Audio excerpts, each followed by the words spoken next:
Butler, la de la práctica homosexual. Es aquí donde la dimensión ética de esta conflictividad aflora de manera contundente. Éticamente, la lucha contra la homofobia expresa el reconocimiento de que el otro forma parte constitutiva del yo, en el sentido de que el otro siempre encarna una diferencia que está puesta en mí como posibilidad, una diferencia a la que yo he renunciado o una diferencia que aún no me ha tocado vivir. Esta dimensión ética es, con toda probabilidad, la más importante, pues es evidente que no se puede legislar toda la conflictividad social, porque hay un nivel de la relación entre el yo y el otro que es ética, y porque al final, como plantea Jacques Lyotard, el nivel último del juicio y de la justicia descansa en los afectos. Y como fue planteado sabiamente por Spinoza, el valor de una idea no se mide por sus contenidos de verdad, sino por los afectos que es capaz de producir. Ojalá que podamos todos aquí encarar este tema desde esa disposición.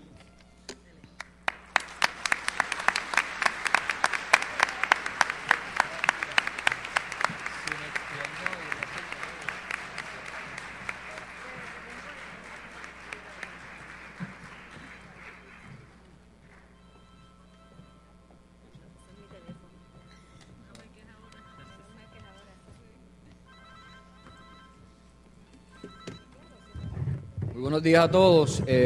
Yo soy Joel Ayala, asesor legal de la Comisión de Derechos Civiles. Para mí es un placer estar acá con ustedes en la mañana de hoy. Antes de comenzar mi exposición, que va a ser sobre los aspectos jurídicos de qué es un crimen de odio en nuestra sociedad, tengo que pedir un fuerte aplauso, particularmente cuando la profesora citó la canción de que solamente se odia a lo querido. Así que, para mí singularmente, en ese justo espacio, en ese preciso momento, debió haber existido un espacio para matizar eso y poder fluir esa energía, ¿no? Porque ciertamente en la transferencia que se da en los seres humanos y en los prejuicios, eso es lo que hay. Solamente puedo repudiar aquello que identifico en mí mismo, ¿no? Y son teorías psicológicas y de psicoanálisis que se aplican, y como diría un colega y amigo, Francis Pérez Cuadrado, es los heterosexualistas, ¿no? La combinación de la heterosexualidad con el fundamentalismo, cuando estos dos conceptos se conjugan y crean toda esta sarta de prejuicios que van corroyendo lo que es la sociedad. A mí me gustaría exponerle en términos jurídicos cuál es la realidad jurídica en Puerto Rico sobre qué es un crimen de odio. ¿Cuál es la legislación que tenemos? ¿Cuáles son las conductas contempladas en la legislación actual? Y reflexionar un poco sobre cuál es esta realidad jurídica y si realmente la realidad jurídica que tenemos es suficiente para atender las problemáticas sociales. Yo como jurista siempre hago el señalamiento, y como estudioso del derecho, que el derecho es sociología aplicada, no es más. Y las instituciones de derecho, las instituciones jurídicas de una sociedad tienen por obligación que venir a atender la realidad jurídica del pueblo al que sirven.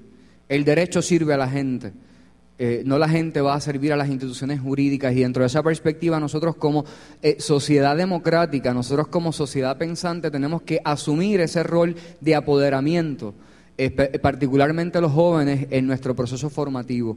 Somos nosotros que tenemos que comenzar a exigirle al gobierno esos cambios en el Estado de Derecho y en las instituciones jurídicas de manera que atiendan la realidad que los ciudadanos de Puerto Rico están viviendo y que se atempere a esta realidad social y no a ninguna otra, que es uno de los defectos que tenemos y uno de los retos que tenemos, particularmente con el tema de crímenes de odio.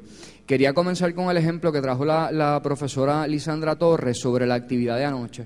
El joven que concursó y le gritaban pato, pato, pato, pato.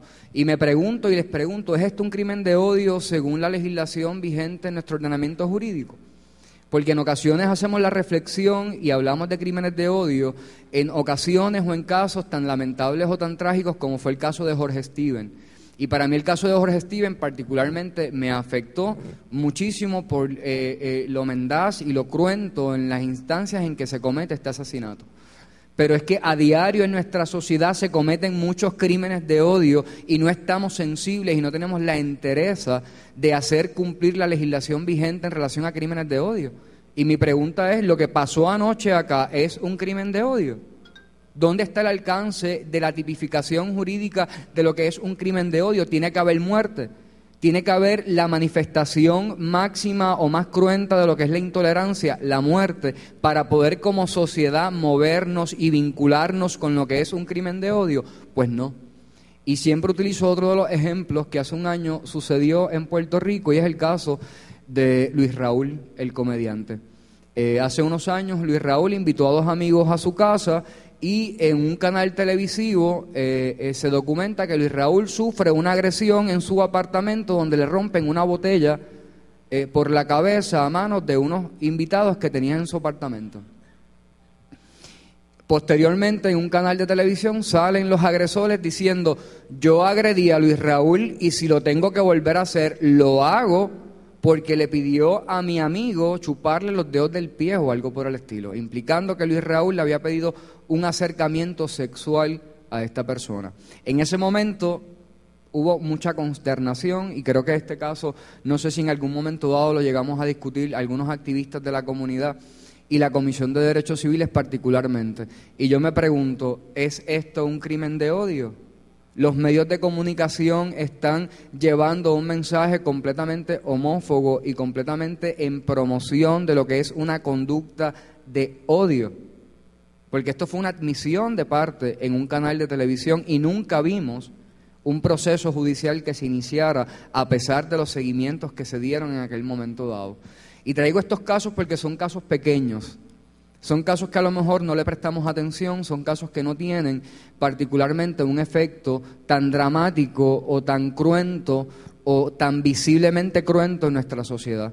Pero son los casos más importantes porque es donde el germen comienza, donde el germen se alimenta, donde la heterosexualidad y la heteronormalidad, junto con los fundamentalismos y junto con otros gérmenes sociales, se van conjugando hasta hacer la formación de un individuo capaz de materializar un acto como fue Casper o el individuo que le dio muerte a Jorge Steven, con todo un estado mental de legitimidad y donde el sistema y nosotros como sociedad lo estamos legitimando, porque aceptamos este tipo de expresiones. Y en nuestro ordenamiento jurídico particularmente existe legislación que prohíbe lo que es un crimen de odio, y un crimen de odio es cualquier acto criminal, cualquier delito que se cometa motivado por la realidad jurídica de nuestro Estado de Derecho. Es que los crímenes de odio son y han sido trabajados de manera de agravante. Así el artículo 72 del Código Penal contempla lo que es el agravante de la comisión del delito, la modalidad que un tribunal puede considerar para ponerle un agravante a un delito cuando está motivado por prejuicio hacia y en contra de la víctima por razón de raza, color, condición social, orientación sexual, género, identidad de género, entre otras protecciones contempladas en nuestra Constitución y nuestro ordenamiento jurídico. De la misma manera, la regla 171 de las de procedimiento criminal establecen como agravante: ¿es esto suficiente o no? Es nuestra realidad jurídica. Y contempla cualquier tipo de actividad criminal motivada por... No te habla de que tiene que ser asesinato, no te habla que tiene que ser robo. Así que dentro de mi concepción e interpretación jurídica, cualquier tipo de delito, sea grave o menos grave, que haya sido motivado por prejuicio hacia la víctima, tiene que ser constituido y debería de ser implementado la política pública que existe en relación a la prohibición de crímenes de odio. En Puerto Rico, en relación a crímenes de odio, hay muchos retos. Y uno de los principales, a mi juicio, jurídicamente hablando, es que como sociedad homogénea en términos étnicos y socioculturales, siempre pensamos a nivel social que un crimen de odio, esto es la automaticidad de la práctica, ¿no? La persona medio en nuestra sociedad, tú le preguntas qué es un crimen de odio y va a decir algo que se parece o está relacionado con la comunidad LGBT o con homosexuales y lesbianas.